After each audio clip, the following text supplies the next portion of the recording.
think I might already know who the top 5 defenses in 2022 are going to be. So let me tell you who's going to join the New Orleans Saints on that list. We got all of that and a little bit of lagniappe for you on today's episode of Locked On Saints, your team every day. You are Locked On Saints, your daily New Orleans Saints podcast. Part of the Locked On Podcast Network, your team every day.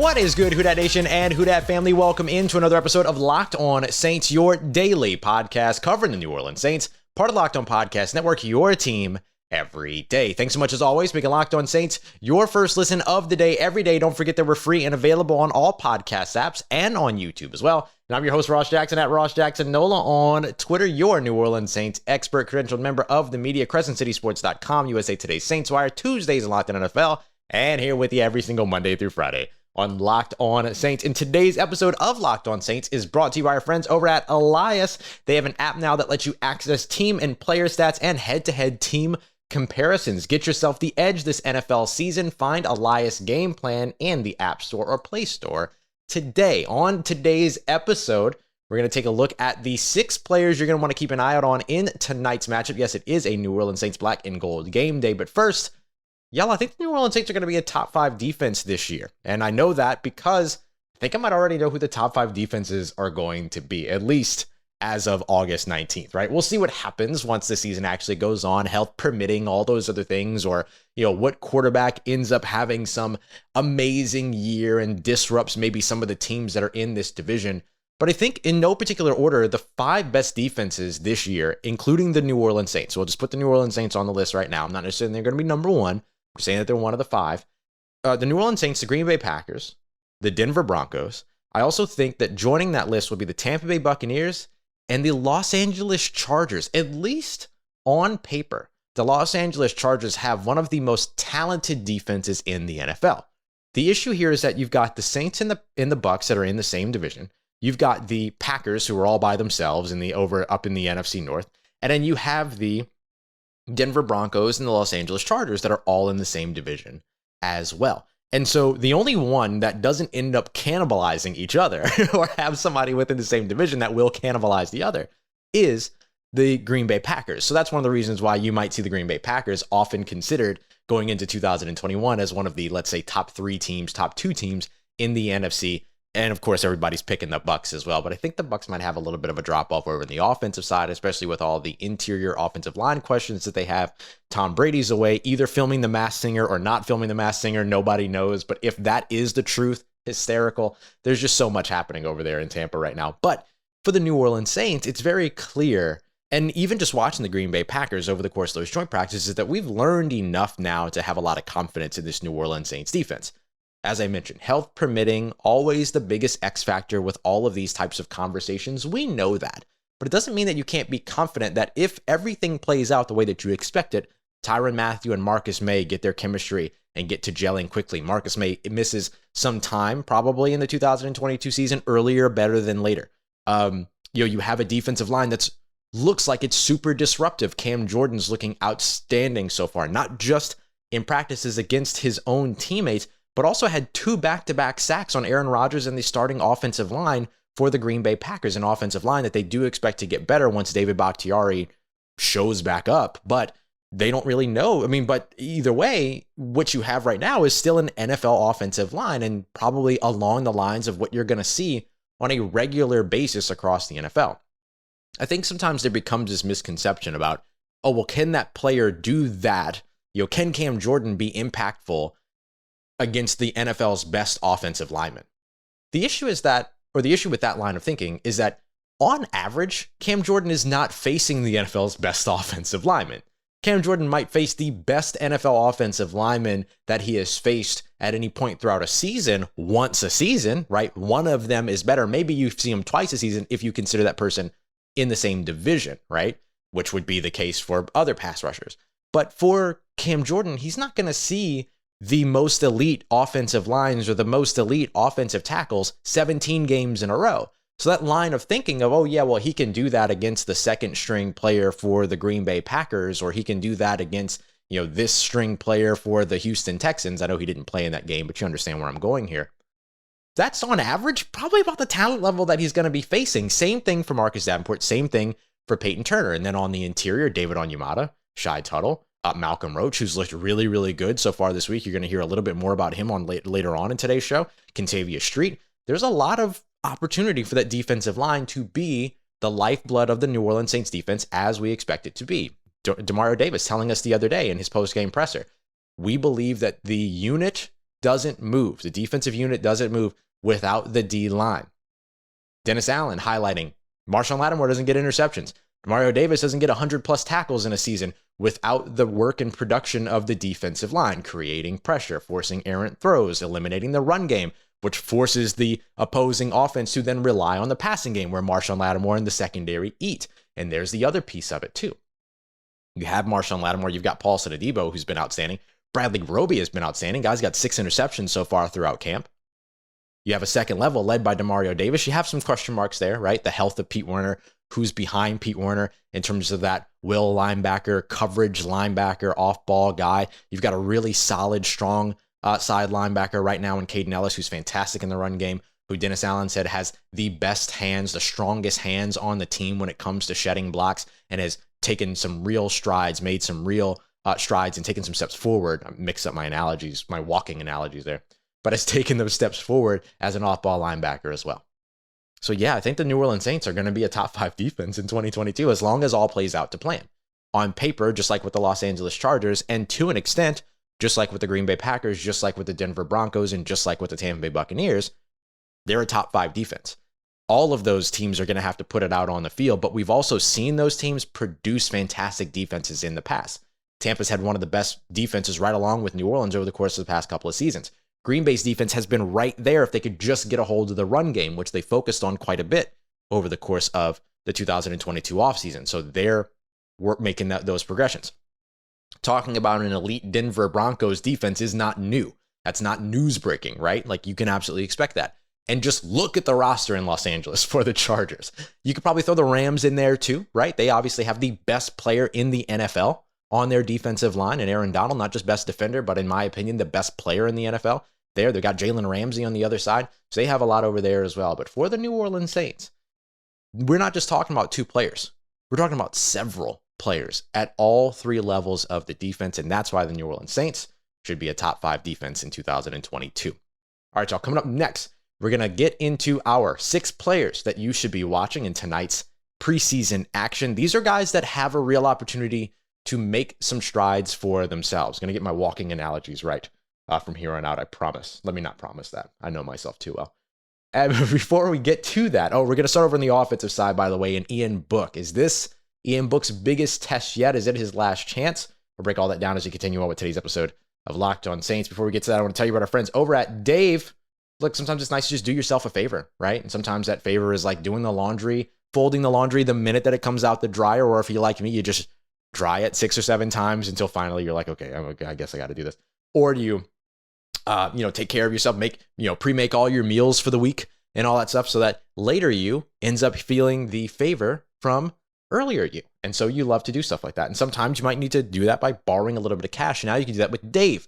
And no, I don't mean your friend Dave. Don't ask Dave for money. He doesn't have it. Stop asking. Instead, go and see the Dave app, which you can find in your App Store, your Google Play Store. It's a banking app that allows you to get up to $500 instantly with extra cash. There's no interest, no credit check needed. It basically just allows you to take care of all of those pesky expenses that might have you a little bit stressed out, but without any of the hangups. Go and download the Dave app from the App Store right now. That's DAVE. Sign up for an extra cash account so you can get up to $500 instantly. For terms and conditions, go to dave.com/legal. Instant transfer fees do apply. Banking is provided by Evolve. Member FDIC. Future you will thank you.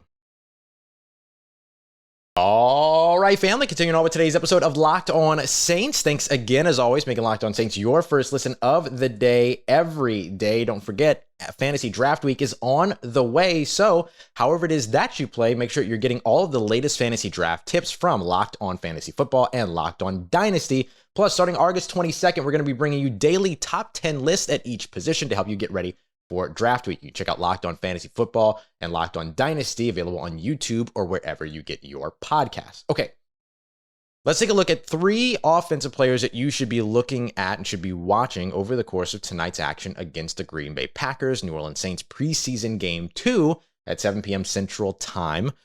So the 3 players that I think you're going to really be watching for when it comes to the guys that have a real opportunity to take a big step for themselves are quarterback Ian Book, offensive tackle and undrafted free agent rookie Lewis Kidd, I think has a real big opportunity here.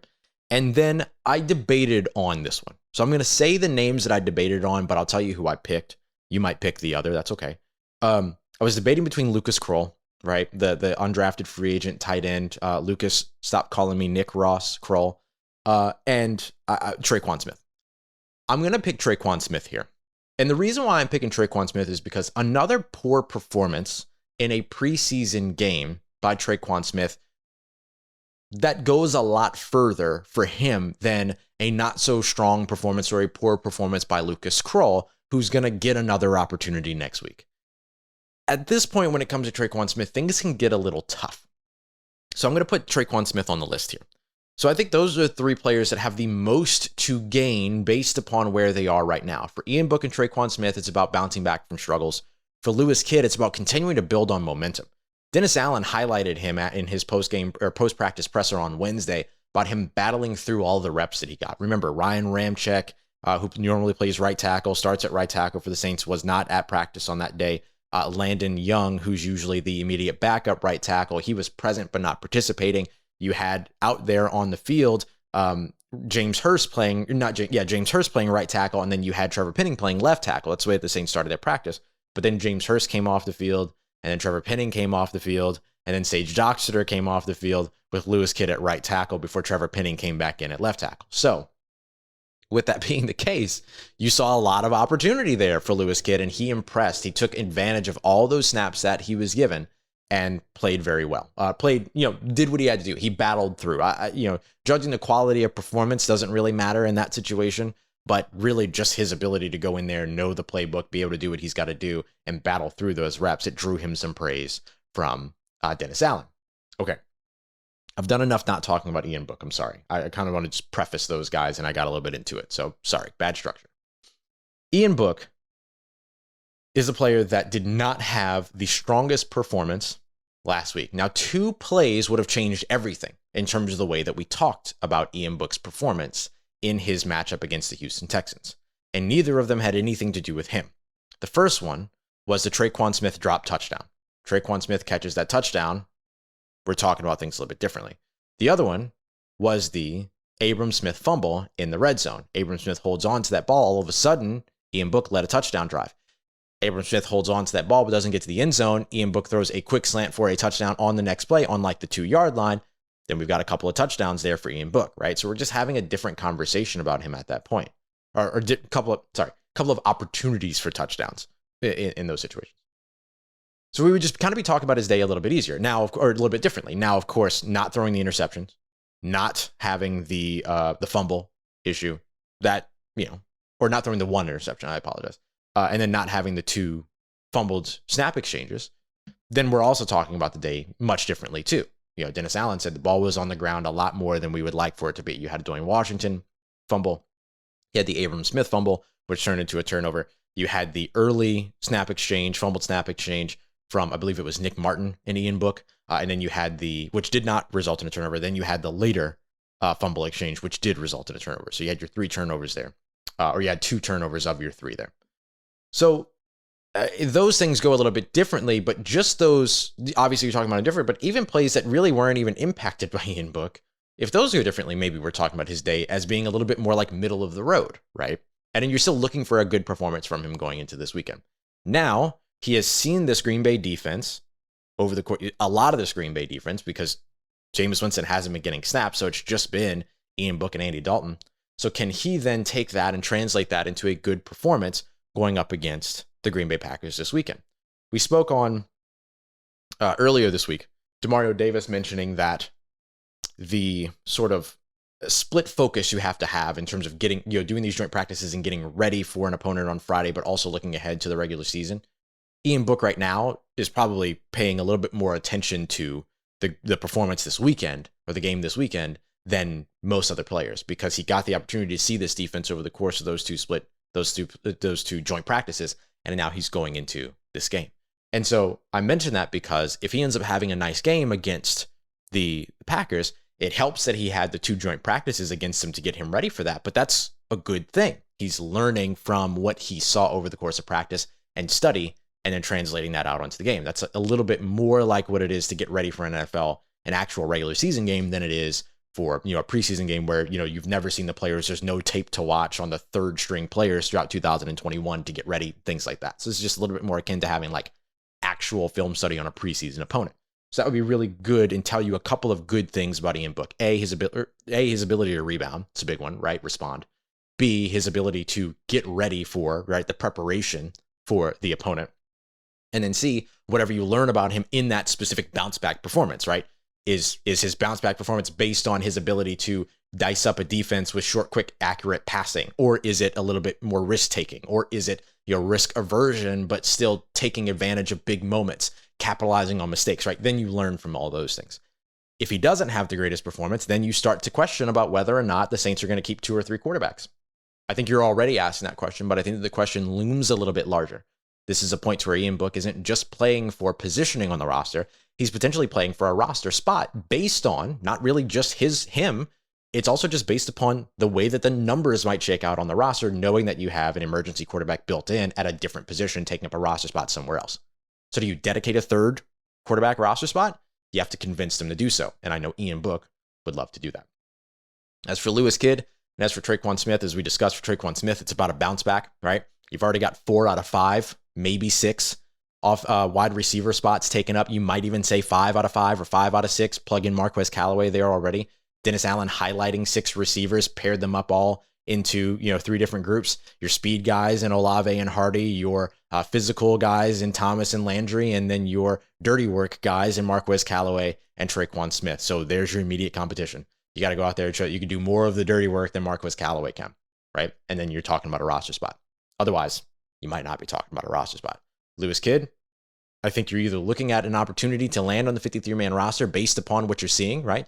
The injury issues and depth, right? So you're looking for a depth spot there, or you're looking for a really, really nice, cushy spot on the practice squad if you're Lewis Kidd. So we'll see how it all goes. Those are 3 offensive players to watch. Now let's get to 3 defensive players to watch, including Malcolm Roach, who has already built up the momentum, just needs to keep it going. So if he can do that, maybe he is that guy next to David Onyemata next season. We'll get to that as we continue on to wrap up today's episode of Locked On Saints. We get to do that every day because BetterHelp helps me keep my mentals where they need to be. Our friends over at BetterHelp, you can check out at betterhelp.com/lockedon. It's not a self-help thing. It's not a crisis line or anything. It is licensed therapy to help you, right? And look, I can speak from experience. It's hard to mention. It's hard to admit. It's even hard for me to talk about it sometimes, find the words for it, as you can tell. It's hard to admit when you're ready for that, right? And then it's even harder to find it when you are. And sometimes that can discourage you from pursuing it because of how hard it can be to find it. That's what I love about BetterHelp. They make it so easy. You jump on the website, you fill out a little kind of questionnaire, tell them a little bit about yourself. Kind of feels good, right? Show up and immediately people asking things about you. Let them know a little bit about yourself. They take that information, they go away for a second, they find you a match in terms of a licensed therapist that you can then start sessions with. Then you can book those sessions weekly on video, or if you don't want to show your face, you can even just do it over the phone. I think there's even some live chat options as well. You could do it all through your phone or your desktop weekly. It's really, really cool. It makes everything super accessible. And if the person that they find you, that they say is a fit, isn't actually a match, you can switch to a different therapist, different licensed therapist, without any charge. So it's really, really cool. It's more affordable than traditional offline therapy as well. And of course, you can do it from the comfort of your own home. And they even have financial aid available too, if you need a little bit of help. And they have a special offer just for you. You get your first month, 10% off of that first month at betterhelp.com/lockedon. That's 10% off of your first month of online therapy at betterhelp.com/lockedon. Let's get it, Who Dat Nation. We are wrapping up today's episode of Locked On Saints. Looking over on the defensive side of the ball, 3 players that you should be watching who have a real opportunity up against the Green Bay Packers. And we're going to get into a little bit of our lanyap too, because I have a fun announcement for you. But as always, football first and foremost. The fun announcements about football too. Saints football first and foremost. All right, so Malcolm Roach, you already know, is on this list, right? Guy he had a really, really strong couple of practices up against the Green Bay Packers over the past couple of days early on this week. And that's a spot where there might be a little bit of an opening, right? Like there's a bit of a question mark in terms of who's going to be that guy next to David Onyemata getting the majority of snaps. Doesn't really matter if you're the starter or if you're, let me rephrase that. It doesn't really matter if you're not the starter. You're still going to see snaps as long as you're on the active game day roster, right? So Malcolm Roach is doing the things right now that he needs to do to show that he can make some splash plays from the interior, which we haven't really seen outside of maybe Kentavious Street and, of course, David Onyemata here and there. And so if you're able to turn those splash plays into consistent play, which we saw over the course of those 2 joint practices against the Packers, now if you could take that into the game and then show it in game situations, then all of a sudden you might be leaping over a guy like Shy Tuttle, who's been comfortably nestled as the starter next to David Onyemata. Now, Shy Tuttle could also show up and have himself a good game to hold on to that position as well, but the conversation we're having here today is about the most to gain, and I think that Malcolm Roach is firmly in that conversation.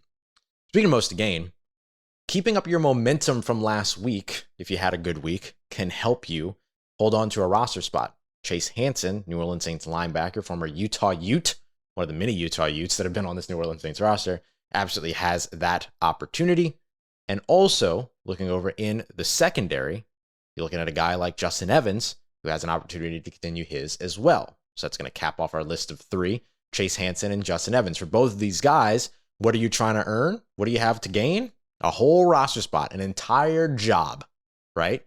And they're nestled firmly. They've got good positioning right now to hold on to that spot, but a good performance on Friday night will help you hold on to that. Chase Hansen led the team in tackles. He had the interception, the pass breakup. He looked fantastic up against the Houston Texans and followed that up with some strong performances in the Tuesday joint practice. He did not participate in the Wednesday joint practice.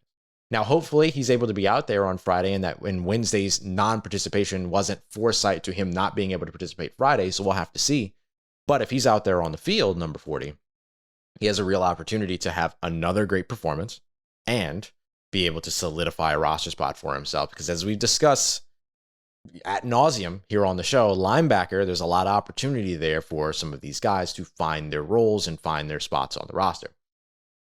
Justin Evans, similarly, if he's making special teams plays and making the plays that he's been making over on the defensive side, then does he all of a sudden bounce a guy like Daniel Sorensen right off the roster? And so if you're walking away with 5 safeties that include JT Gray, of course, and then your 2 starters in Marcus May and Tyrann Mathieu, you know PJ Williams ain't going anywhere. You got another spot there.